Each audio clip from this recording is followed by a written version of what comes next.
Uma das coisas que os nossos ancestrais começaram a fazer a partir do momento que eles começaram a introduzir alimentos de origem vegetal e leite na pleiade de alimentos que eram utilizados, foram processos para diminuir a toxicidade. Quando se fala em vegetais, existem os antinutrientes e esses antinutrientes eles são diminuídos quando a gente faz fermentação, germinação, quando a gente faz o demolho, quando a gente faz o cozimento, quando a gente faz a nixtamalização. No caso do leite, se você observar, aquela criança quando mama, né, que você bota para arrotar e que você tem aquela gofada, né, se você observar o conteúdo que sai na gofada, você vai ver que tem uns grumos, né, que tem umas partes coaguladas.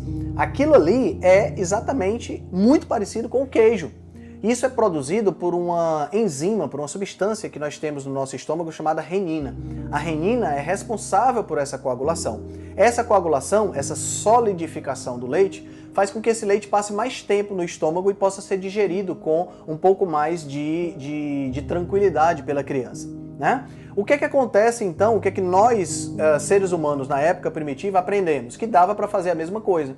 Então, começou-se a fabricar queijo usando estômago de animais abatidos. Pegava o estômago do animal abatido, enchia o estômago desse animal de leite, que já tinha lá a renina por conta da própria secreção do estômago, e esse estômago ficava ao sol para que houvesse fermentação e para que houvesse a formação do queijo, né? Então, esse processo de fermentação, primeiro a renina fazia o processo de coagulação junto com o processo de fermentação. Esse processo de fermentação é gerado pelas bactérias que estão na própria teta da vaca, né?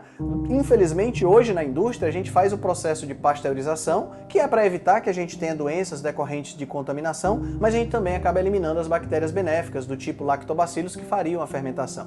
O processo de fermentação que acontece no leite é o processo onde essas bactérias destroem a lactose, liberando energia para elas e, ao mesmo tempo, fazendo com que essas bactérias, com que essas bactérias produzam ácido lático. Esse ácido lático é o que dá a acidez característica do iogurte, né? Então, a indústria hoje usa os recursos que nós temos, o leite pasteurizado mais o processo fermentativo, para produzir iogurte e produzir queijo.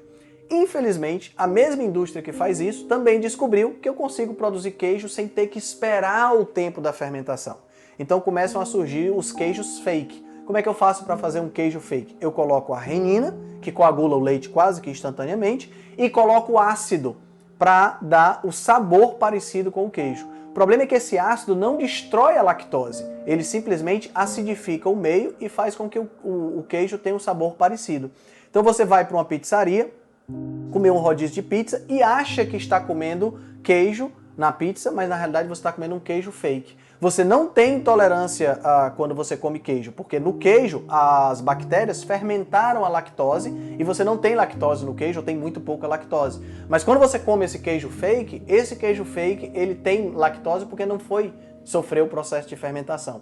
Então quando você for comprar o queijo, você tem que ficar atento. Você tem que ficar atento e adquirir um queijo lendo os ingredientes que seja composto de queijo, coágulo ou renina, ou coalho também é chamado, e o processo fermentativo, que você vai ver lá o nome das bactérias.